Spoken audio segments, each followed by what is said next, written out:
Boa noite. O Roda Viva entrevista hoje mais dois candidatos à presidência da República, Dr. Enéas Carneiro, do Prona, e Luiz Inácio Lula da Silva, da coligação liderada pelo PT. Nós estamos completando, assim, a série especial do Roda Viva, que entrevista todos os candidatos à presidência da República do Brasil. No centro do Roda Viva, que começa agora, está o candidato Enéas Carneiro, do Partido de Reedificação da Ordem Nacional. Nascido em Rio Branco, estado do Acre, Enéas Carneiro só foi registrado 9 anos mais tarde, em Belém do Pará. Órfão de pais desde os 9 anos, sempre trabalhou para ajudar a família. Aos 19 anos, mudou-se para o Rio de Janeiro, em busca do sonho de formar-se em medicina. Ingressou então na Escola de Saúde do Exército, onde se graduou terceiro sargento auxiliar de anestesia, em 1959. Formou-se em medicina em 1965 e tem mestrado em cardiologia pela Universidade Federal do Rio de Janeiro. É formado também em física e matemática. Sua estreia na política foi em 1989, quando fundou o Partido de Reedificação da Ordem Nacional e lançou-se candidato à presidência da República. Com apenas 15 segundos no horário gratuito de televisão em 1989, tornou-se célebre com a frase "Meu nome é Enéas" e obteve mais de 360 mil votos, conquistando o 12º lugar nas eleições daquele ano. De volta à política, novamente como candidato à presidência, Enéas Carneiro disporá agora de mais de 1 minuto no horário gratuito da televisão. Para entrevistar o nosso convidado de hoje, Dr. Enéas Carneiro, está aqui o jornalista Fernando Mitre, diretor executivo do Jornal da Tarde, jornalista Josemar Gimenez, chefe da redação da sucursal paulista do jornal O Globo, Clóvis Rossi, que é repórter e colunista da Folha de São Paulo, o José Paulo Kupfer, do editor-chefe da sucursal paulista do jornal Zero Hora, Rui Xavier, coordenador de política do jornal Estado de São Paulo, e o jornalista Ibsen Spartacus, chefe de reportagem do Jornal do Brasil, também sucursal de São Paulo. O Roda Viva é retransmitido por 23 emissoras de televisão de todo o país. E você pode participar desse programa pelo telefone 252-6525, 252-6525. A Shizuka, a Cristina e a Ana estão anotando as suas perguntas. Se você preferir o nosso fax, é o 874-3454, 874-3454. Doutor Enéas, boa noite. Boa noite. Doutor Enéas, nossa primeira pergunta a todos os candidatos à presidência da República do Brasil. O senhor, obviamente, tem acompanhado a evolução das pesquisas eleitorais. Em alguns estados, o senhor está até empatado, tecnicamente, com outros candidatos que são políticos profissionais. Em função disso, qual é a estratégia do senhor daqui para frente em busca de uma passagem para o segundo turno e para a eleição para a presidência da República do Brasil? Muito obrigado ao senhor e a todos os senhores pela presença e aos telespectadores. A única estratégia que eu me permito usar é falar através dos meios de comunicação. Eu não creio que, para ser atingido um universo como o da população brasileira, de cerca de 150 milhões de pessoas, possa existir uma outra estratégia. Exatamente isso. Doutor Enéas, o senhor vai continuar usando o bordão "Meu nome é Enéas", que eu acabei de ler aqui no perfil do senhor? Ainda não defini isso, uma vez que isso, para dizer essa expressão, que é o meu nome mesmo, eu levo cerca de 2 segundos. Eu, quando tinha 15 segundos, gastava 2. Se usar de novo, gastarei 2 dentro de 1 minuto, que será um tempo bem menor do que o total. Doutor Enéas, o senhor enfatiza muito... Desculpe. Perdão, Josemar, por favor. Vira assim, né? Boa noite, doutor Enéas. Boa noite, senhor. Eu gostaria de saber do senhor o seguinte, é uma preocupação, talvez, de toda a sociedade brasileira. O senhor vem dizendo insistentemente que não precisa de deputado porque todos não gostam do senhor. Eu gostaria de saber o seguinte, num regime democrático, como é que o senhor pretende governar sem o apoio de deputados, sem o apoio do Poder Legislativo? Bom, há uma distorção aí. Eu não disse que os deputados, como um conjunto, não gostam de mim. Aliás, é preciso ficar bem claro isso, eu não tenho nada contra nenhum deles em particular. Eu me refiro sempre ao modelo carcomido, putrefato que aí está. Eu falo sempre de um sistema de troca de favores que faz, inclusive, com que candidatos à presidência da República de um partido aliem-se a um outro partido que tem toda uma tintura ideológica diametralmente oposta. É disso que eu falo, é a isso que eu me refiro. Agora, no que concerne a apoio.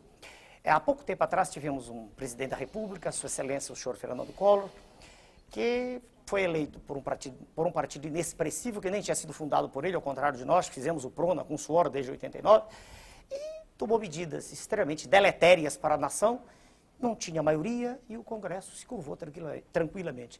Eu não vejo nenhuma dificuldade em governar, desde que as mensagens sejam claras, inequívocas, desde que por favor, só terminar, desde que o Congresso saiba exatamente o que vai ser feito e haverá uma correspondência biunívoca entre o que vai ser feito e o que está sendo dito, uma vez que é um programa a ser apresentado.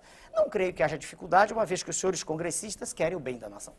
Fernando Mito. Doutor Enéas, o senhor enfatiza muito a questão da disciplina, né? Sem dúvida. E a questão da autoridade também. Sem dúvida. O senhor é a favor até da inclusão de matérias nos cursos primários que dizem respeito ao amor à pátria, à bandeira, à disciplina social, o respeito à autoridade, etc. O senhor, ideologicamente, se aproxima de algum modelo conhecido? Quer dizer, como é que o senhor se qualificaria hoje? Difícil, difícil. Eu posso dizer, falar de mim é difícil. Vamos falar do modelo do nosso partido. Aqui, né? Voltando para o senhor, que eu estou conversando com o senhor. O PRONA defende um Estado forte, técnico e intervencionista. Um Estado que se preocupe realmente com a nação e não que seja propriedade de um grupo reduzido de políticos. Nós acreditamos que é perfeitamente possível resgatar essa dívida social gigantesca da nossa terra, desde que haja uma mensagem firme e que por trás da mensagem haja um lastro de preparo que faça com que o presidente da República não seja um títere, não seja um boneco levado de um lado para o outro, na dependência de quem está à sua direita ou à esquerda. O senhor quer um presidente da República mais poderoso do que o que sempre tivemos? Não, porque os nossos presidentes da República, por terem sido extremamente incultos em quase sua maioria, né? Quase a maioria, e por serem homens de personalidade extremamente frágil, têm sido levados para um lado e para o outro. Haja vista o que ocorre agora recentemente com Sua Excelência, o senhor Presidente da República, que cede a uma pressão quando, eu quero crer, o chefe da nação deveria agir de modo firme. Se ele é o chefe, ele deve ter firmeza. Um presidente deve presidir, senão não é presidente. Um presidente deve ser de fato e não só de direito. Nesse sentido, se o senhor me pergunta, eu sou um homem que gosta de ordem, de autoridade e de respeito. Se o senhor me disser assim, o senhor dialoga? Sim, dialogo sempre. Eu ouço, por exemplo, se os senhores disserem, o senhor tem 1 minuto, eu falo 1 minuto. Se os senhores disserem, eu obedeço às regras. E gosto que haja obediência à lei e à ordem. É assim que eu entendo uma nação civilizada. O regime militar que foi implantado no Brasil se aproximou desse modelo que o senhor defende? Não. Lamentavelmente, o regime militar esqueceu-se de uma coisa fundamental, que é a formação do cidadão, o investimento no homem. Segunda falha, o regime militar asfixiou a imprensa. E não existe no Brasil nenhum partido político, não é só o partido que eu criei e que está hoje, graças a Deus, representado em quase todo o Brasil. Não há nenhum partido político que possa ir a todos os rincões, que possa saber exatamente o que está se passando na intimidade do poder. Não há partido nenhum.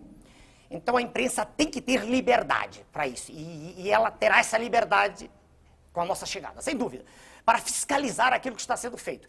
Pois se aquilo que nós queremos fazer tem que ser para o bem da nação, a imprensa tem que ter. Isto é uma coisa. Outra coisa é a absoluta falta de responsabilidade com que a imprensa se comporta atualmente.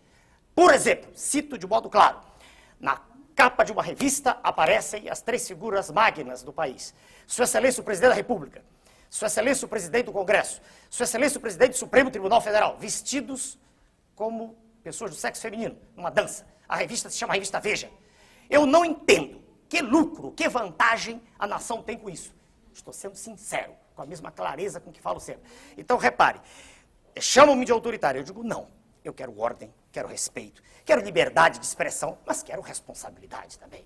E quero crer que não há nenhum pai de família que goste de, às 7 horas da noite, ligar um instrumento, um aparelho de televisão, e ver na tela expostas cenas de lascívia, de luxúria, de lubricidade, de sexo quase explícito, que deformam a personalidade e a formação dos seus filhos. Eu não acredito que haja nenhum chefe de família lúcido que goste disso. Doutor Enéas. Essas teses são claras, eu estou repetindo como sempre fiz. Tá, vamos a mais uma pergunta. Mas apenas quero dizer, Clóvis, o seguinte, que o senhor Guilherme Grimaldi de Piranga já usou essa expressão autoritária que o senhor mesmo Todos usou usam, agora. normal. Clóvis Rossi. Não sei, pelas entrevistas anteriores que eu li do senhor, se houver alguma distorção, o senhor me corrija, me dá mais a sensação de que o senhor é menos candidato à presidência da República e mais candidato a Fujimori do Brasil, é isso mesmo? Não, nunca disse isso.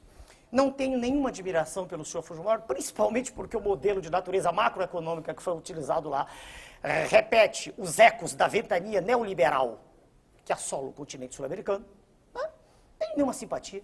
Não vejo em que eu possa ser comparado ao senhor Fujimori. Nunca disse em nenhum programa que iria fechar esta ou aquela instituição. Nunca disse isto. Em nenhum momento. Não vejo nenhuma razão para essa comparação. Doutor Enéas, eu Tempo queria sem saber, espaço. quando o senhor faz essas críticas aos meios de comunicação, por falta de responsabilidade, o senhor Exato. diz que, na eventualidade de ser presidente, usaria de mecanismos, quer dizer, eu queria entender... Jurídicos, mecanismos jurídicos. Que mecanismos são esses? Hoje a Constituição não prevê nenhum tipo de intervenção, a imprensa é livre no país, e eu queria saber se o senhor batalharia para criar algum tipo de mecanismo de controle dos meios de comunicação. Vamos lá. Hoje mesmo eu estive na TV Bandeirantes, eu conversei com o senhor presidente da organização, disse exatamente o que estou dizendo aqui. Eu digo as mesmas coisas sempre, com clareza meridiana. Com a clareza do líquor de quem não tem meningite. A mesma coisa sempre. Veja, senhor, existe um estatuto da criança e do adolescente, ao qual não há nenhuma obediência no país. Existem tentativas as mais escabrosas de tirar vantagem do menor abandonado. É uma indústria que aí está estabelecida. Então, é perfeitamente possível, usando a lei, tendo inteligência e vontade de ação firme, conversar com diretores dos meios de comunicação e mostrar a eles que é possível, ainda mais estando na presidência da República, com o poder que a lei confere, e tendo um Congresso que naturalmente estará afinado. E eu lhe digo por que estará afinado. Eu digo já. Imagine o senhor que, tendo 1 minuto no horário eleitoral gratuito, eu chegue a ser eleito. Imagine o senhor, apenas como exercício de raciocínio. Eu terei mostrado de forma inequívoca a toda a imprensa brasileira que tudo que é transmitido todos os dias não é o que a população quer. Em todas as páginas dos jornais, eles estão repletos de notícias dos candidatos da imprensa. Aqueles que a imprensa prestigia. Que ela diz que tem experiência política. Como se experiência política fosse andar pelas ruas fazendo greves, gritando, ou fazendo comícios, eu não vejo assim. Eu vejo, senhor, que experiência resulta de aprendizado, de conhecimento do assunto. Por isso eu estou esperando que nós comecemos a falar das questões magnas aqui já. Mas essa é uma questão que pode ser considerada um problema brasileiro. O senhor foi o primeiro a apontar. O problema da forma falta com que de os meios... respeito à criança Exatamente. que existe hoje. E esse não é um problema brasileiro? Eu já citei para o senhor o Estatuto da Criança e do Adolescente e a outra questão também, a qual não se faz referência normalmente, que é o direito de concessão. O direito de concessão previsto na Carta Magna, ele existe porque Sua Excelência, o Presidente da República, assina esse direito. Doutor Neves.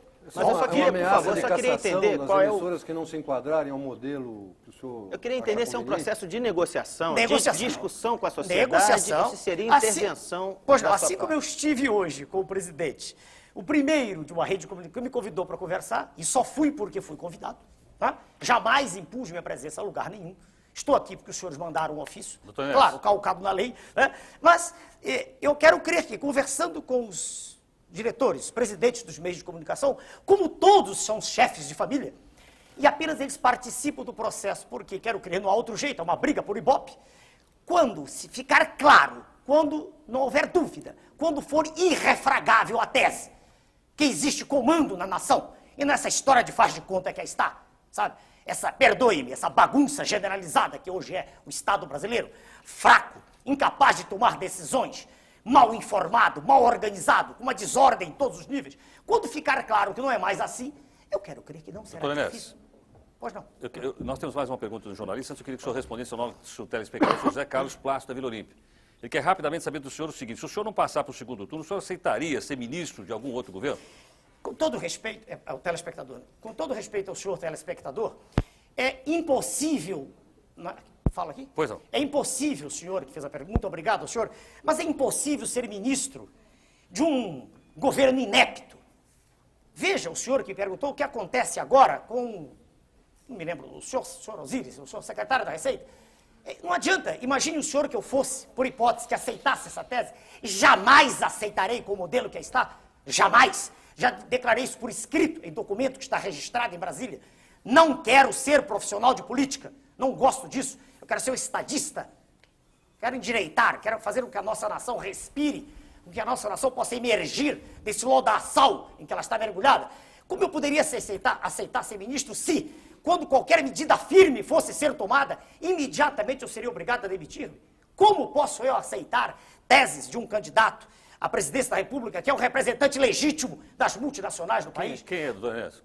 Sua Excelência, o senhor Fernando Henrique, é um representante legítimo das multinacionais no país? Legítimo.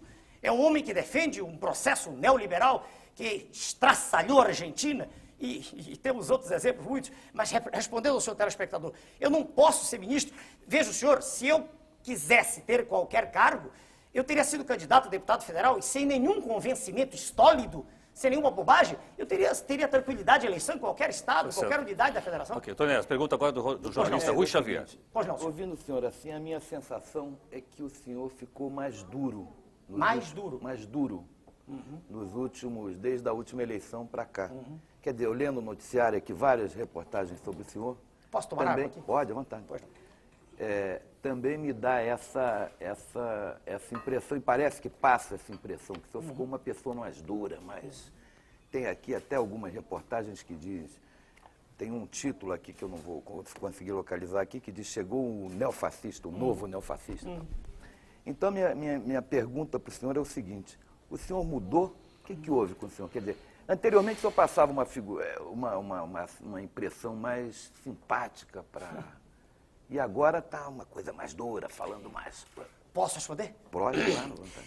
Com respeito à sua pergunta e a tudo que ela possa traduzir, né, de modo explícito ou implícito. Veja o senhor, eu sempre falei durante os 15 segundos com o mesmo tom enérgico que eu falo agora. Isso é da minha personalidade. Eu não sou de minhas palavras. Eu tenho clareza no que penso e no que digo. Não tenho dissociação cérebro-língua, nem nenhuma dificuldade de articular o meu pensamento. Aprendi a falar e escrever corretamente. Naquela época eu tinha um tempo pequeno, então grande parte das pessoas, incluídos jornalistas também, não conseguiam entender o que eu dizia. E achavam engraçada a frase final, meu nome é Enéas. Muitos achavam que eu estava brincando, querendo ser deputado mais à frente, ou um cargo. Surpreendi todos quando não fui candidato a nada, porque eu não quero, não preciso disso. Sou médico, sou professor de cardiologia, tenho do que viver. Eu não fiquei mais duro. A conversa agora está sendo mais demorada. É possível agora o senhor acompanhar com mais tranquilidade, e todos que me ouvem, não só agora a forma, mas o fundo, o conteúdo do que está sendo dito. Eu falei em fevereiro de 1991, não sei se o senhor assistiu ao pronunciamento, uma hora inteira em cadeia nacional, e disse coisas extremamente duras. Eu fui o primeiro presidente de partido político que teve coragem de pedir a sua excelência, o presidente Collor, que renunciasse naquela ocasião. Pela desgraça a que ele estava lançando a nação. Em que? A que ele estava lançando. O senhor votou nele no segundo turno? Não, eu não leio meu voto, por favor. Por favor, não acredito nesses senhores que estão. Então, veja bem, naquela ocasião eu falei uma hora inteira. O senhor anulou o voto? Anulei com tranquilidade, mas por que não? A Constituição me permite. Se eu não acredito em A, B, C e D, por que eu tenho que votar em algum deles? Por que eu tenho que dizer... Em branco? Não, em branco eu sei que há processos de fraude, todo mundo sabe disso. Isso é notório no país. E o voto em branco permite que aqui ou acolá, no meio do trajeto, alguém põe, eu anulo o voto, por que não? É a maneira mais clara, mais categórica, mais peremptória de eu dizer que não acredito naquilo.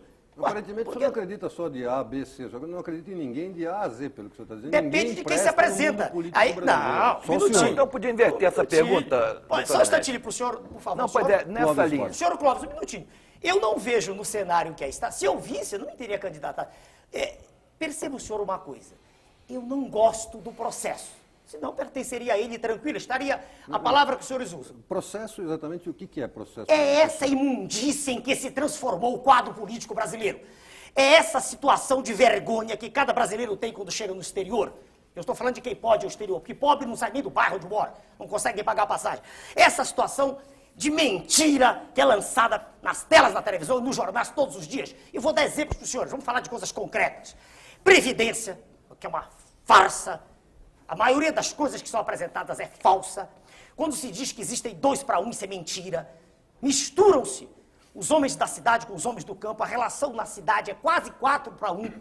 A relação no campo é 0,5. Quando se junta isto tudo, e os senhores são jornalistas, sabem da verdade, cria-se o 2-1. Então há 2 indivíduos também, isso é mentira. O que ocorre é que arrecada-se muito pouco no campo. E como se arrecada muito pouco no campo, a cidade paga pelo campo. Então tem-se a impressão que a Previdência está falida. Ela tem, aliás, um saldo de $1 bilhão. O que se quer é privatizar tudo para que grupos espúrios, né, tomem conta e aí o Estado fica endividado, como aconteceu no Chile. O Estado fica endividado e os grupos têm um grande negócio. Então, eu deixo de ser bem claro. Quando o senhor disse o processo, eu quero dizer o seguinte, eu não gosto dessa maneira como um candidato a presidente da República se curva Para ser eleito, ele se curva. Ele não acredita na força dele. E ele faz composições, ele procura um vice, ele procura um... Para quê? Para que ele tenha votos. Eu não faço isso. Eu sou exatamente o mesmo. Meu candidato a vice-presidente é o Almirante. Almirante Roberto Gomes Silva. Um homem que não vai me trazer voto, não é nada disso. Apenas ele foi um homem que, no governo Figueiredo, lutou pela nacionalização. Lutou contra a desnacionalização das nossas jazidas. Ele lutou contra esse processo de sangria, né, do qual nós somos vítimas, exportando minério in natura. Ele lutou contra isso. Deixa eu lhe fazer uma pergunta. Pois não. Do que o senhor gosta nesse processo todo? O senhor já falou de muita coisa que o senhor não gosta. Por isso eu entrei. Tudo bem, mas deve ter alguma coisinha, porque o senhor não vai destruir tudo para montar tudo Não, sozinho. não, mas eu acabei de falar para o senhor, me perguntou, não sei o nome dos senhores, sobre o Congresso, e eu disse que eu não acredito. Deixa eu me definir bem. Vamos falar do Congresso. 503, né? 503. 503. Eu nunca disse, veja o senhor, que o indivíduo A ou B é um partido. Nunca disse isso. O que eu vejo é o seguinte, existe um modo de comportamento que se tornou a regra do processo. Esse modo chama-se hipocrisia. O cidadão não tem coragem de dizer a verdade. Ele tem medo de perder voto aqui, perder voto acolá, ele faz aliança O senhor aqui. inclui os deputados do PRONA também, doutor Enéas? Se acontece com eles, olha, eu não sei lhe responder. Eu tenho um deputado no PRONA federal, dona Regina Gordilho. E foi o único deputado que veio para o PRONA. E se o senhor disser que ela fez aliança, eu quero crer que não. Tá? Eu quero crer que até hoje ela tem sido de uma lealdade extrema e, muito embora facilmente pudesse estar em outro partido, agora mesmo disseram que ela tem 2% das intenções de voto, saiu no Jornal do Rio de Janeiro, ela se manteve leal a mim. Sem ela, eu não teria entrado com uma ação de inconstitucionalidade, e o senhor conhece, pela Constituição, eu só poderia entrar com essa ação se tivesse um representante. Então, o senhor falou agora em aliança, eu quero crer que ela não fez nenhuma aliança. Não vi, não tenho nenhuma informação. Nessa linha de raciocínio, eu queria que o senhor me explicasse a pergunta do jornalista José Paulo Cuco, por favor. O senhor ou o senhor? Eu. O senhor? Isso, meu nome é Zé Paulo. Sim, senhor, Zé. O senhor disse que quer um Estado intervencionista. Deixa eu amarrar bem. Forte, técnico, intervencionista. A frase não é minha, é do professor Alain Touraine, professor de Sociologia da França. Autoritário também? Peraí. Continua com o senhor ou respondo para ele? Como quiserem. Aí ele- Se a palavra autoritário quer dizer que exista autoridade, que ela se faça respeitada, se é este o sinônimo dentro do universo semântico seu. Se é isso que o senhor quer dizer, é. Bom, então vamos lá. O senhor quer um Estado desse jeito. Isso. O senhor já meteu aí a leia no neoliberalismo. Sem dúvida. Aqui no seu material a gente lê que o seu modelo de político é o Fidel Castro. Não disse isso. Não disse isso. Um minutinho só. Perguntaram-me quem eu admirava no exterior. Eu disse pela personalidade forte, pela coragem de enfrentar o monstro. Peraí, mas eu não disse, eu não sou socialista, deixo bem claro, eu defendo a livre iniciativa, eu defendo a economia de mercado, então eu não tenho como modelo o senhor Fidel Castro. Eu não disse isso nunca. Um defensor de uma economia De mercado. não liberal, o que é? Poderia dar explicação? Ele me perguntou... Posso complementar? À Como é que vontade. pode combinar a defesa da economia de mercado com um Estado Forte, intervencionista? perfeito, eu digo agora. Intervencionista. Perfeito, Forte com e técnico, tudo bem. Com clareza, para o senhor, para todos. Veja bem, primeiro que o que está diante de nós é toda uma encenação, é toda uma farsa. Vamos devagar. Primeiro que o Estado intervém sempre. Vamos ver, agora mesmo, quando foi decretado o Plano Real, esse plano, o último plano, miraculoso, que se estenderá quase certamente até as vésperas, né? Quase, né? Ninguém pode afirmar, o processo é muito mutável. Mas quando ele foi decretado, Sua Excelência o Presidente da República recebeu a sua assessoria econômica e lhe apresentaram a taxa de juros com a qual o mercado iria se comportar, ditada pelo governo. O senhor acompanhou. 8,13 ou 31 foi arredondado para 8,2. Agora, hoje ou ontem, um senhor, saiu no Globo ontem, 21, por esses dias agora, saiu no Globo, que é impossível continuar com isso. O serviço da dívida pública, o serviço dela, está em torno de 4 bilhões de dólares mensais. Diz o professor Dércio Garcia Munhoz, que não é do PRONA, não é do nosso partido, que não quer dizer nada. Não quer dizer nada. É uma pessoa por quem eu tenho profundo respeito. É professor titular de política econômica e economia internacional em Brasília. Diz ele, não são 4, não. Estão contando só com os títulos em poder do público. Mas se levarmos em conta os títulos do Banco Central, e o Tesouro também paga esse serviço a eles, chega a 6 bilhões de dólares. Ora, meu Deus do céu, não é intervencionista. Só que é intervencionista a favor dos grandes grupos. Eu estou falando de grupos financeiros, não estou nem falando mais em empresa. A empresa, todas estão perdendo. Só as muito grandes que não perdem. As empresas médias, pequenas, todas estão perdendo. Não há estímulo nenhum para o investimento, em produção nenhum.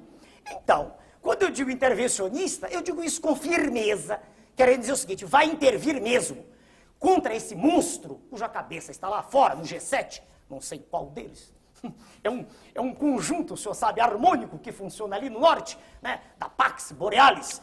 E os tentáculos estão aqui dentro, com os vendilhões da pátria aqui dentro. Então, para repetir com clareza, aceita a economia de mercado, sim, e é intervencionista, sim, não naquilo que a empresa está fazendo, é intervencionista naquilo onde pode ser, eu termino já, na taxa de juros, que será conosco, no mínimo no nível internacional, deixaremos de ser o campeão da usura mundial, com taxa de juros que ultrapassa 28, 30, vão embora as nossas agora. Segundo, na tributação. Por que não? Se ao Estado cabem esses direitos de intervir, e é conversa fiada que é o mercado que faz. Acabei de mostrar agora que a equipe econômica chegou ao presidente e disse vai ser tanto. Né? Perguntou e confirmou que ia ser tanto. Ora, se o Estado pode intervir, por que não o fazer? Uma vez que taxas de juros são embutidas obrigatoriamente nos custos. Pois não.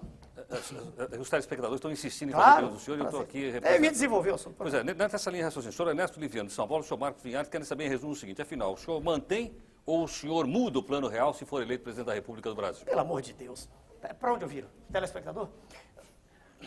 Com todo respeito ao senhor e à sua pergunta, como brasileiro, seria o ideal, né? Eu estou falando aqui no nome de todas as pessoas que nasceram nessa terra, como eu.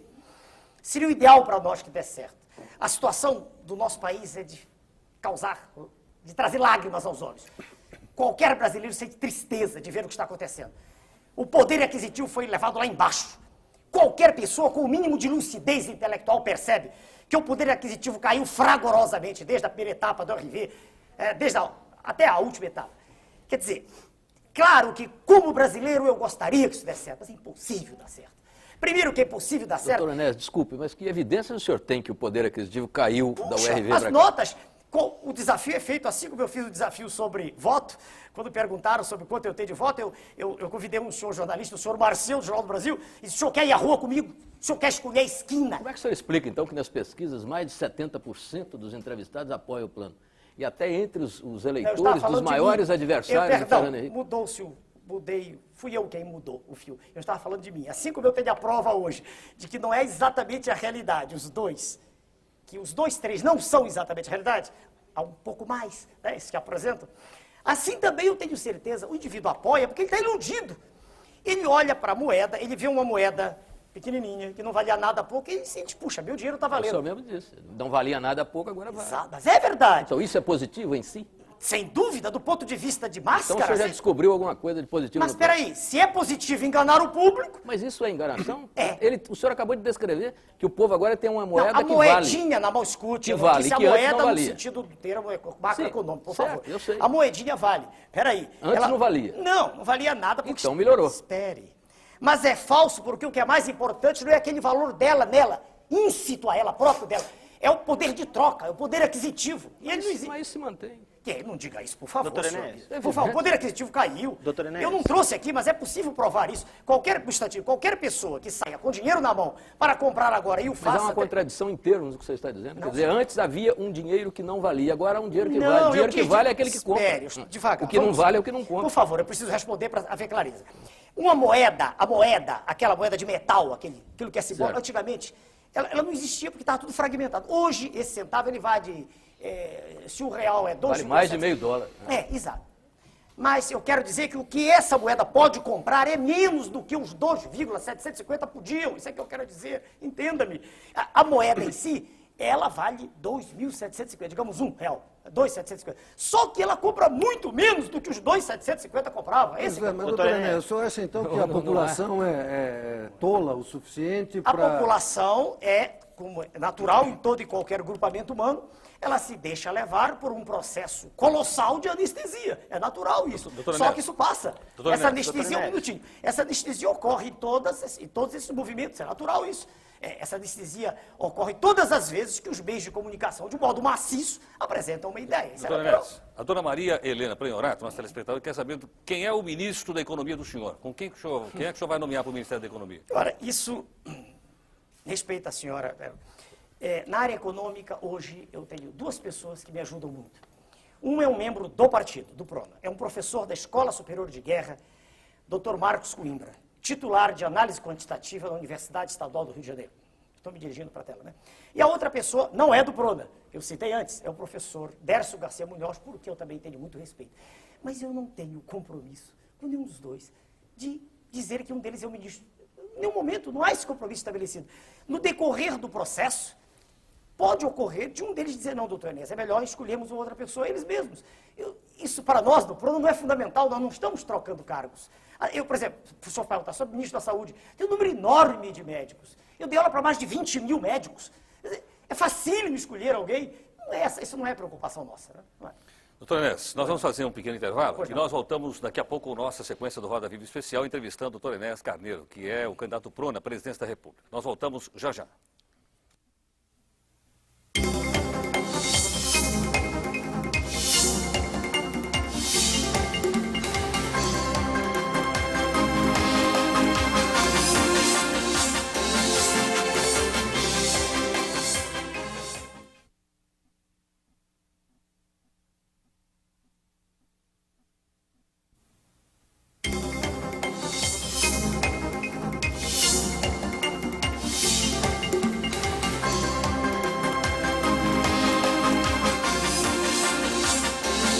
E nós voltamos com o programa Roda Viva Especial. Nós estamos entrevistando hoje mais um candidato à presidência da República, doutor Enéas Carneiro, o candidato do PRONA. Você pode participar pelo telefone 252-6525. Se você preferir, o fax é o 874-3454.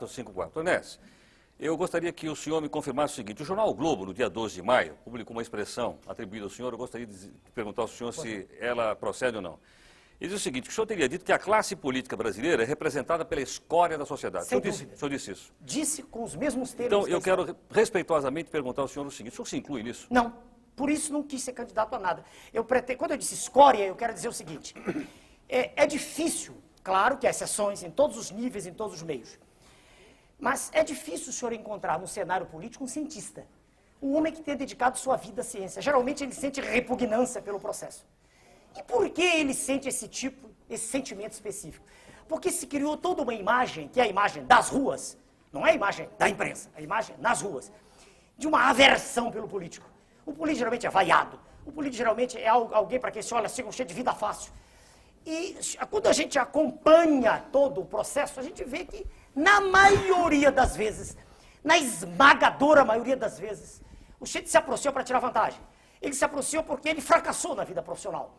Ele não é um indivíduo que tenha tido uma carreira com brilho naquilo que faz. Doutor Enéas, desculpe, nós temos aí concorrendo o maior líder da história do Brasil, que é o Lula, e um brilhante intelectual de nível internacional, que é o Fernando Henrique. Muito bem. O senhor me obriga a caracterizar de modo pessoal, que eu não gosto de fazer, mas quando o senhor diz líder, perdoe-me, se o Partido dos Trabalhadores tem uma estrutura de pensamento tão forte, por que na sua linha de frente, para o cargo máximo da nação, ele apresenta uma pessoa, não tem nada em particular contra esse senhor, mas que é uma pessoa sem preparo? Como sem preparo? Um O por preparo favor. só se adquire na academia? Exatamente. Chegaremos lá. O conceito de preparo Isso não faz se limita sentido. aos sábios. Não, preparo. Eu nunca disse que era sábio, senhor. Não digo isso. Eu sou um estudioso de ciência. Veja bem, quando eu digo sem preparo, vamos ser claros, todos nós. Existe uma mística que é criada no sentido de proteger o cidadão A, cidadão B. Por favor, o que é preparo? Preparo adquire-se de modo formal nas escolas. Eu não consigo aceitar, e por isso eu me sinto muito... Um minutinho, senão deixa eu terminar a expressão, Claro, o senhor à tem vontade, todo o direito claro, de redarguir. claro, à vontade. Se as escolas não servem para nada, para que elas foram criadas? Não, quem disse que não serve? Isso é um minutinho. Então, se o curso primário, o antigo... As escolas brasileiras hoje servem muito pouco. Bem, eu não fiz a escola atual, senhor. Eu fiz há 50 anos atrás. Sim, mas o senhor concorda que hoje ela serve muito pouco, né? Elas servem pouco, mas é melhor a escola do que a não escola. Permita-me só terminar o pensamento aqui. Se eu não consigo entender que se lance a candidatura da República, não consigo entender, e que haja um aplauso de um grupo, né, a uma pessoa que nunca estudou, que se exprime com muita dificuldade, em linguagem falada ou escrita, e que, perdoe-me, fala do que ouve. Eu não conheço nesse senhor, né, o candidato do PT, nada que nesse período todo de 79 me tenha impressionado no que concerne alguma análise profunda de questões sérias. Eu nunca vi isso. Eu não sei como uma pessoa que nunca foi educada e nunca educou ninguém pode falar de educação, eu não entendo. Agora, se o senhor diz que eu estou ofendendo, eu não estou ofendendo, fazendo um diagnóstico. Você está mostrando um preconceito absurdo. Não, não é preconceito. Veja o senhor, para dirigir um avião, exige-se um curso, Claro, um treinamento. não há nenhuma dúvida. Para dirigir uma escola, exige que a pessoa tenha um diploma. Para ser presidente da República, não se exige nada. Exige que seja um Mas, cidadão como é que o que presidente tenha legitimidade no seu poder, que tenha o apoio da sociedade. E essas são as Desde que exigências. esse apoio seja manifesto, não dessa forma que é. Como dessa Metade da população se diz insatisfeita, 56% são as estatísticas. Agora, o senhor expõe em todos os programas, nas primeiras páginas de jornais, todos os dias, desde 1979, para instantinho, as mesmas pessoas, os senhores, e tem as suas razões para isso, os senhores têm todo direito de ter seus candidatos. Não, é natural. Por favor. É natural. Por Em favor. 89, Não um é minutinho. essa a questão. É, sim, senhor. Não Porque sou como minutinho. meus candidatos, nossos candidatos. Em Não é 19... isso. Não, os senhores me chamaram porque a lei assim o exige hoje. Em 1989, eu era a mesma pessoa, tão preparada quanto sou hoje. Os mesmos diplomas que tenho hoje. Nunca houve um órgão de comunicação, nunca não. O senhor Jô Soares me chamou, me deu essa oportunidade. Mas ninguém se interessava, era uma pilhéria. Eu era um motivo de jocosidade, era uma figura para os senhores histriônica. Estou falando em geral. Pode até haver no conjunto dos senhores alguém que admita, que aprecia o que eu digo. Agora, então, se há o preconceito, não é meu. O que é que deveria fazer a imprensa quando vê um médico que trabalhou a vida inteira, que ensinou a vida inteira, que formou jovens, que nunca chegou atrasado ao seu curso, que deu exemplo de cidadania formando pessoas, que se dedicou sempre ao trabalho e não fazendo greves, estudando e trabalhando? Por que a imprensa não foi perguntar para mim o que eu pensava em 89? Por que, um minutinho, porque só 5 anos depois, quando eu provei de modo categórico que não queria pertencer ao sistema, por que só 5 anos depois a imprensa se interessou? Dê-me uma razão. Eu dizia as mesmas Qual é coisas. a vantagem que tem o cidadão que educou, formou, etc. E tal, Ele de um sabe. operário comum, não estou me referindo ao aluno, um operário comum que educou os seus filhos, Não, que ele não ensinou educou, os seus foi a escola que filhos, educou. que trabalhou a vida inteira e que fez greve também, que é constitucional, minutinho. perfeitamente constitucional. Um O seu minutinho. viés autoritário transforma a greve num pecado mortal. Está na Constituição. A greve é um direito inalienável do trabalhador. Eu nunca disse o contrário, está no manifesto do meu partido. Isto é uma coisa. Outra coisa é viver disso. É fazer disso profissão de fé. Outra coisa é não ter feito nada além disso na vida, como, aliás, o jornal do senhor escreve sobre mim, não sei quem, não me lembro, que eu não gravo o nome dos senhores, que diz que a biografia do senhor candidato PT é melhor que a minha. Mostre-me o currículo do candidato PT. Mostre-me o que ele fez ao longo da vida. Doutor Não, Enéas, por favor. o senhor eu estou obrigado a Doutor dizer. Enéas. Pois não. O senhor está sugerindo que, para a presidência Da República. da República, façamos como se fazia até, de certo modo, na Grécia, um concurso de livre docentes? Olha, um concurso seria algo extremamente mais legítimo do que isso que aí está. A lei eleitoral foi feita assim agora, dizer que é muito boa. Ela é melhor do que a anterior, mas ela foi feita assim, veja o senhor. Ela dá a um candidato 7 minutos de exposição, apesar de estar todos os dias nos jornais. Dá outros 5, 6. Eu terei 1 minuto para expor. Eu lhe garanto uma coisa, e digo para o senhor e para todos que ouvem. Exprimindo-me durante 13 minutos, não haveria segundo turno. Eu vou dizer por quê. Porque, espera aí, se o senhor conversar com o homem da rua, o que ele quer ouvir é exatamente o que eu estou dizendo. Não tenha dúvida. Eu queria Não que o tenha senhor me desse uma resposta. Pois não. Seria melhor que fosse um concurso de livre docência, de, Olha, de títulos e Olha, Cargos. veja bem, devagar. Eu quero dizer o seguinte. currículos? Para responder ele, por favor. Dever-se-ia exigir um mínimo. Não é um concurso para docência, que isso pressupõe uma especialização. Né? Isso pressupõe a entrada numa seara específica de atividade cognitiva. Não estou dizendo isso. Não, Sim. um mais diplomado, um mais Não necessariamente. graduado. seria o presidente. Exige-se um mínimo de preparo.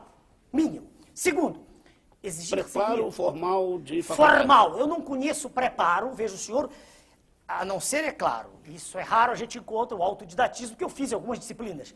Mas a formação curricular é fundamental para que uma pessoa possa manifestar-se acerca de um tema. Estamos todos aqui, Se alguém fizer a pergunta do auditório, aqui não há um auditório, se fizer a pergunta da rua, qual é a natureza da luz, se não houver ninguém aqui que tenha estudado Doutor ciência... Enéas, Um minutinho, por favor. perdão, só um segundo.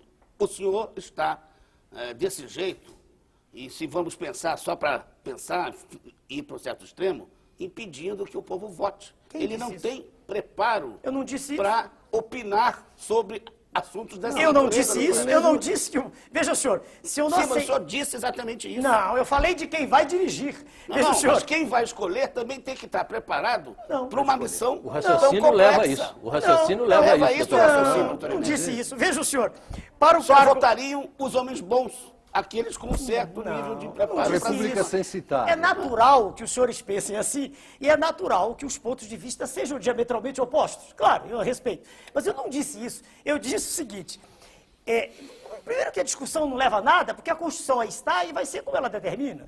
É eleição. Não, são- E qualquer são pessoa, mesmo conceitos, semi-analfabeta, como é o candidato do PT, é candidato a presidente, está tudo bem. Isso não tem dúvida nenhuma. Agora, representa um protesto da classe média contra o que aí está, o que sempre esteve, quer dizer, há muito tempo está, há muito tempo. Porque o senhor Getúlio Vargas era um homem preocupado com a nação, sem dúvida. Estou elogiando um aqui. Doutor Enéas, Doutor Enéas.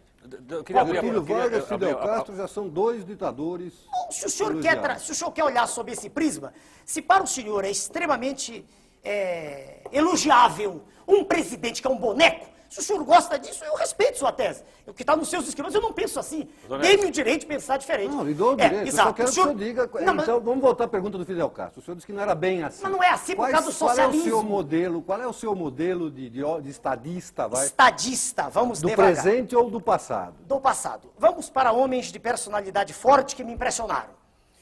Não são da minha geração, então só leitura. Meiji no Japão, criador da Era das Luzes. Que endireitou o Japão e preparou o Japão para ser a potência que é hoje. Só que Criou ele as bases. era um absolutista e não foi eleito pelo povo. Sim, Não, isso ele é irrelevante. Getúlio Vargas foi ditador e depois foi eleito. O que provou que o povo queria ou Quer dizer, ser desejava. absolutista é irrelevante para o senhor, foi isso que eu vi?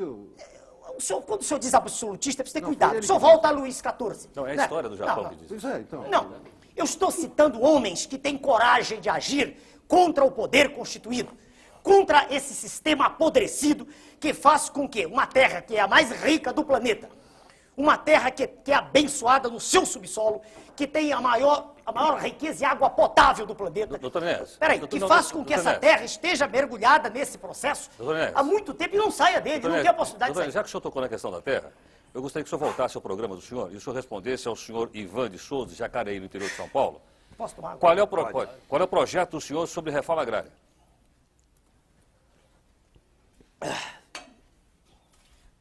Desculpa, eu tô tomando água. É que é um calor aqui, os telespectadores não sabem, é terrível. Veja bem, vamos primeiro mudar de novo a expressão. A expressão reforma agrária, ela já tem um contexto hoje, dentro do universo semântico de toda a população, que me cria um mal-estar até em examiná-la. Eu prefiro responder ao senhor assim, de modo também sintético. É fundamental que seja feita uma reordenação do processo agrícola. Vou lhe dizer rapidamente os pontos que já estão estabelecidos, que muitos ainda há a estabelecer. Alguns, do nosso ponto de vista. É preciso que haja crédito rural mesmo, e não de fase de conta. Ou seja, é preciso que se privilegie o pequeno produtor, que se privilegie também o médio produtor, que se volte a fazer como no passado se fazia, um investimento maciço no campo. Nós temos sol o ano inteiro e poderíamos ter 2 ou 3 safras por ano. É uma questão de investimento. É preciso que exista todo um sistema de apoio ao homem do campo, que hoje é alijado praticamente de todas as vantagens que tem o homem da cidade. É preciso que haja uma preocupação de toda a nação, e essa preocupação, a nossa vez, só existirá, no nosso caso, em nós deixarmos de ser corredor de exportação, que se exportem os excedentes e que se mitigue a fome. Doutor Enéas, talvez o senhor tenha esquecido de uma coisa talvez que seja importante. Terra para esse homem que o senhor está dando crédito, está dando assistência técnica, etc. O senhor daria terra para o homem sem terra? Existe toda uma faixa de terras que pode ser ocupada no momento sem nenhuma desapropriação. Essa questão é extremamente séria e eu não me permito, sem ter o acesso à informação precisa, fazer uma afirmativa que seja uma aleivosia. Os senhores, como jornalistas, sabem que as informações que nos chegam são distorcidas. Quando eu falei ainda agora para os senhores de Banco Central, eu sei o que estou dizendo. Quando eu falei de PMF, não cheguei a falar, porque eu cortei no momento. Quando se procura ler nos jornais, a gente não encontra a informação. Qual foi a receita do IPMF? Que foi apresentado como sendo solução há pouco tempo. Ele era 0,25%, não é? 0,025. Não, 0,25. É um quarto de um. Não é 0,0. 0,25. Se o senhor multiplicar 0,25 por 16, 16 vezes 5, 80, o senhor vai ter 4, que é a ideia do professor Marcos Sintra, criador do Imposto Único. Se o senhor multiplicar isso por 12, o senhor vai ter a receita do ano, uma projeção. Sei. Foi em abril, a receita foi de 150, uma fração de que eu não me recordo, 150 bilhões de dólares. O total vai dar 64 bilhões de dólares. Veja como recursos aparecem rapidamente, um minutinho. Mas ninguém sabia, isso foi feito assim rápido. 150 milhões de dólares, com certeza. Sim, Doutor Enéas, eu eu queria saber de Doutor Enéas, Retirados da população, ué? Sim, tudo bem. Não, eu estou dando um exemplo, Não peraí. estou entendendo a conta. Não, eu estou... Onde é que o senhor chegou a 156 bilhões de dólares? Não, 150 milhões, Não, 0,25% por mês, de tá tudo certo. foi. Ah, tá certo. milhões. Mas dá Milhões. 7, neste ano dá 7 milhões. Não, eu tenho dados oficiais. 150 milhões, e se o senhor multiplicar isso por 16, o senhor tem os 4% previstos pelo professor Marcos Sintra. 2 para quem emite, 2 para quem recebe. Para terminar a análise. Isso vai dar, no ano, pode fazer as contas, vai dar 64 bilhões de dólares. Certo? 64, com certeza, por favor. Pois não, Ibsen. doutor Sem fazer Enéas, conta. doutor Enéas, por Onde o senhor favor. quer chegar? Doutor Eu Enéas, quero chegar ao seguinte, essa informação não chega à população. Assim também, veja bem, eu não tive... Doutor Enéas, o número é 7 bilhões, 64 bilhões de dólares, é 3 vezes a arrecadação da União no ano, doutor Enéas. Se o senhor me permitir, se nós fizermos um intervalo, eu faço as contas e lhe mostro. Eu vou repetir. 150 milhões vezes 16, Por que vezes 16, 12... doutor Enéas?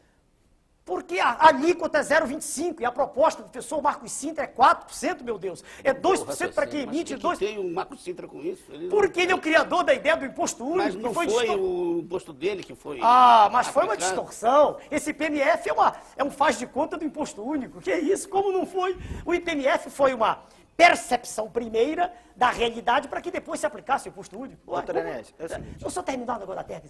Eu não tenho, e meu grupo ainda não teve acesso às informações reais. A gente pede uma informação, ela é distorcida, ela é guardada, ela é escamoteada. O orçamento, qual é o orçamento da União? Não foi votado até hoje. Estamos na metade do ano, por suas excelências, os senhores congressistas. Então eu não tenho ainda para lhe dizer a informação precisa da questão da terra. Essa a resposta minha.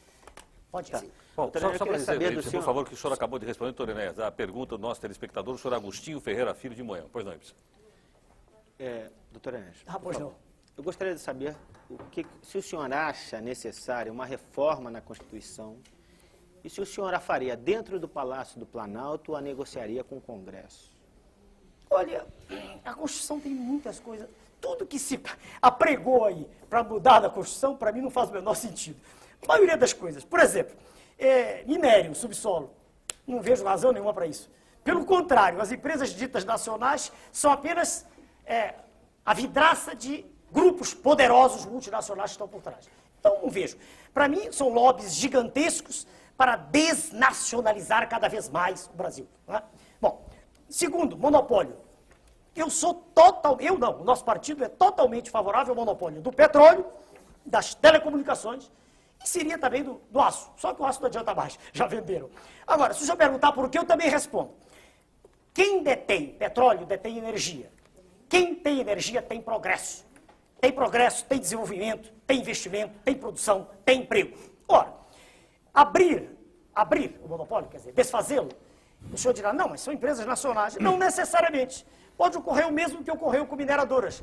Grupos poderosos alienígenas estarão aqui daqui a pouco. Doutor Enéas, estou recebendo uma informação aqui. Pois não. Apenas o senhor levantou uma questão, essa questão da pessoa ser culta ou não. Eu sou Francisco Magalhães, de Goiânia.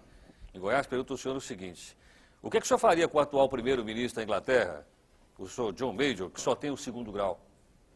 Mas o 2º grau pressupõe um nível médio de escolaridade. Não adianta O perguntar. que eu faria com ele? Veja bem, todas as vezes em que eu ouvi o senhor John Major manifestar-se, eu não vi incultura. Eu não vi nele um nível de instrução tão abaixo da média como quero o senhor telespectador dizer. Perdoe-me, o senhor não faria nada. É um homem que, quando se... Doutor Enéas, doutor Enéas. Agora, só eu. Eu disse, agora só um instantinho, para barrar, que deveria ser exigido, quer dizer, o mínimo, só isso. Tá, o senhor disse o que o senhor não adotaria numa revisão constitucional. Ah, não, sim. Mas o que o senhor faria e se o senhor negociaria isso com o Congresso? Veja bem. O presidente eleito, ele dispõe hoje de um instrumento jurídico que é válido, é legítimo, né? Que é a medida provisória. Que é usada, há poucos dias perguntaram no Jornal do Brasil, o senhor usaria? Claro, a medida provisória permite ao presidente da República uma ação rápida. Então, a medida provisória ela é usada no sentido de vencer uma questão emergencial. Aliás, no Brasil, nós vivemos em permanentes questões emergenciais. Tudo é uma emergência. O Brasil não vive em regime de urgência, vive em emergência. Né? A gente poderia falar 2 horas sobre os campeonatos mundiais.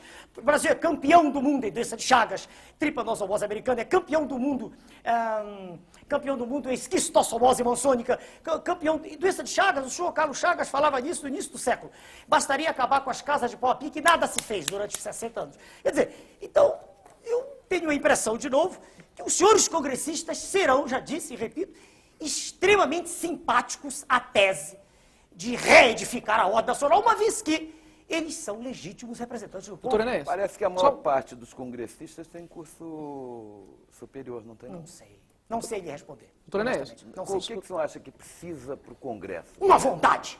Precisa a deflagração. Para entrar, para ser deputado, para o que ser precisaria? senador. Qual é o requisito? Não sei lhe responder. A formação mínima. A formação mínima. Olha, peraí, no exterior, em alguns países, existem escolas de formação política.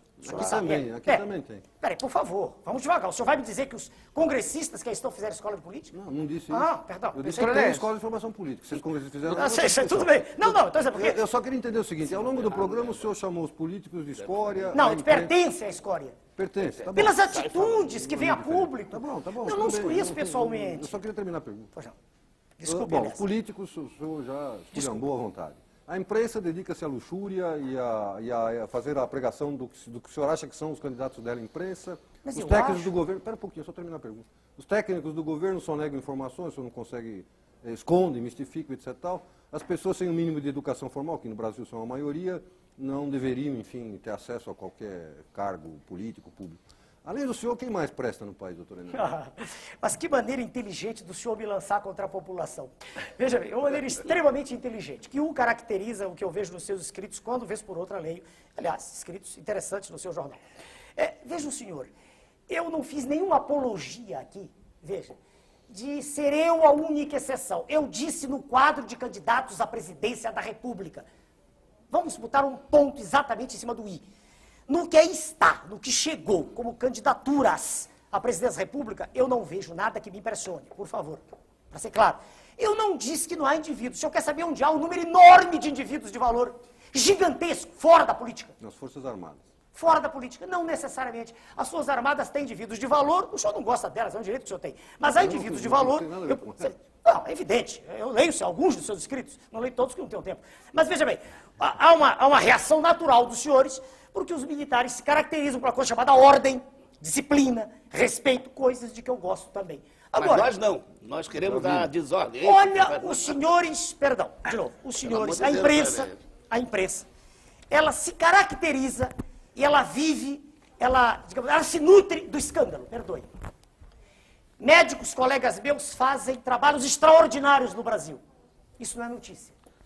Notícia é o estuprador de menores. Ele vai para a página da revista Veja, vai para a capa da revista Veja. Por que o senhor está falando tanto da revista Veja? Eu citei 2 vezes, é o órgão de maior poder de penetração, né? Ué, não é o órgão. O dia desse, um senhor dele ligou para mim que fazia entrevista. Eu falei, não, eu faço entrevista com os senhores com gravador, com qualquer órgão. Por quê? Porque eu não acredito, os senhores distorcem dessa matéria que o senhor tem na mão, há coisas que eu não disse aí. Quando ele me perguntou, eu disse, é verdade, eu disse. Não tem por que mentir. Mas há coisas, e o senhor vai dizer assim, reaja, daqui a 6 meses vira retratação, quando tudo já acabou, que Doutor Enéas, só mudando um pouquinho de assunto um pouco aí, o senhor tem dito sobre o homossexualismo coisas bem incisivas. Eu gostaria, o senhor disse que é um vício, uma perversão. O senhor, como médico, sabe muito bem o tratamento que a Organização Mundial de Saúde dá ao tema. Agora, a pergunta é o seguinte, o homossexual vai ser discriminado no seu governo? E o que o senhor pensa do tema? Perfeito, a pergunta é clara e vamos respondê-la da mesma maneira que temos feito em todos os locais. Viro para o senhor, né? Bem devagar. O homossexual, sem dúvida, pertence a um grupo, veja o senhor, que se generalizasse, representaria a extinção da espécie. 2 homossexuais... Isso o senhor fala com base em estudos do senhor? Meu Deus, os dois homossexuais têm espermatozoides, não têm óvulos. É impossível ver reprodução, por favor. Isso é curso primário, não é ginásio, não é universidade. Por favor. Por favor. Tudo bem, não. tudo bem. É óbvio, né, doutor? Não, mas ele Tudo está bem. perguntando. Não, tudo bem. Eu me equivoquei na pergunta. Ah, o Só senhor é que continua. fez a pergunta, não fui eu. Tá, tudo bem. Por favor. Doutor Enéas, perdão, mas com o avanço da ciência... e Não, a senhor, provida, não. talvez Não há fosse avanço possível. de ciência, um Não sei, minutinho. mas talvez Para o fosse senhor e possível. para os telespectadores que não são obrigados a ter estudado medicina. Quando a gente nasce, nós temos cromossomos. Por mais que se façam operações, intervenções cirúrgicas, que se extirpe a genitália externa de um homem, que nasceu homem, que se fabrique um órgão genital feminino com silicone, por mais que se criem seios artificialmente, que se faça a depilação, cada cromossomo é uma unidade que está dentro do núcleo. Doutor Enéas, Não, por favor, preciso não, mas eu tenho que explicar, responder. doutor Preciso Enéas, explicar isso, Todo eu quero mundo saber- sabe que Não, não, homem com todo homem mundo não dá filho, mulher com mulher não dá filho. eu gostaria de Não saber precisa a discriminação e o que o senhor pensa do cientificamente, tema. qualquer um sabe. A resposta sobre o tratamento homossexual é importante. A lição de... Ela é importante do seu ponto de vista, mas a pergunta dele, nem todos os ouvintes pensam exatamente o que eu estou dizendo. Tem gente que pode até pensar que o homossexual, ele disse, a ciência faz avanços, alguém disse aqui no programa. Alguém disse, mudar a base genética, que eu saiba, transformar XX em XY em XX, eu não conheço isso. Tá, mas agora vai com relação ao Tudo bem, tratamento que o o senhor dá. tratamento, vamos lá, o tratamento. O homossexual é um ser humano, como qualquer outro, ser humano, que merece respeito, merece educação, merece escola, quer dizer, educação, merece hospital, merece tudo. Agora, uma coisa é ele existir como ser humano. Vou falar bem devagar para não haver distorções. Outra coisa é ele ser apresentado como exemplo de comportamento sexual. Veja bem, ele pode ser exemplo como artista, um escultor, um pintor. Agora, ele não pode. Está errado quem disser isso, porque a sociedade, veja, senhor, é feita para se reproduzir. Não estou nem usando textos bíblicos, estou falando de ciência. O maior de todos os impulsos que existem no planeta é o da preservação da espécie. É maior até o que da preservação do próprio indivíduo. Então, o homossexualismo, veja, senhor, ele não pode ser apresentado como uma terceira via, como um caminho natural. Não. O homossexualismo é, veja, senhor, um desvio. De que natureza é? Há muita discussão. Muita discussão. Quando o senhor citou a Organização Mundial de Saúde, eu conheço o que o senhor está dizendo. Há muita discussão. Não há consenso. Mas uma coisa é clara. Ser homossexual não é um exemplo do ponto de vista de atividade. Vai ser discriminado no seu governo? Vai ser dito exatamente isso que eu estou dizendo aqui, antes, durante e depois. Vai ser tratado com todos os direitos a que um ser humano tem direito. Mas não, por exemplo, homossexuais casarem-se. Isso é um absurdo. O nosso partido não aceita. Escute, os senhores todos têm todo o direito de pensar contrariamente a gente, mas eu tenho posições definidas. Não estou procurando votos. Eu estou dizendo exatamente o que o nosso partido pensa. A ligação, o casamento, aceito, como está ocorrendo de quando em quando, como você pregou. Todo o seu partido pensa desse jeito? Bom, o senhor está autorizado a interrogar, não as pessoas que gritam meu nome é Enéas, mas os líderes, os nossos presidentes regionais. O senhor virá essa resposta. Qual é o tamanho do seu partido hoje? Não sei. Eu lhe digo, eu convidei o senhor Marcel, aí arrou. Bom, vamos também aqui amarrar uma coisa. Se partido grande representasse alguma coisa, o líder do PMDB, ao sair à rua, seria ovacionado. E pelo que me contam, eu não vi. Houve um atrito violento entre ele e o senhor, se não me engano, aqui. Inclusive uma falta, se não me engano, de comportamento. Não sei bem o que foi, eu não vi. Contaram-me. Né? E o senhor vê as pesquisas, estão. No ABCD eu tenho mais votos que ele. Então, partido político no Brasil é uma estrutura hoje extremamente comprometida. Justamente por causa dos acordos espúrios. Agora, se eu perguntar qual é a penetração do meu nome na massa, aí só pagando para ver. Doutor Enéas, nós completamos 1 hora de entrevista com o senhor. Nós queremos agradecer a sua presença aqui no Roda Viva Especial. Muito obrigado pela sua presença. Muito obrigado, senhor. Muito bem, nós vamos fazer um intervalo e nós voltamos com o nosso segundo entrevistado esta noite no Roda Viva Especial. É o candidato Luiz Inácio Lula da Silva, da coligação liderada pelo PT. Voltamos já já.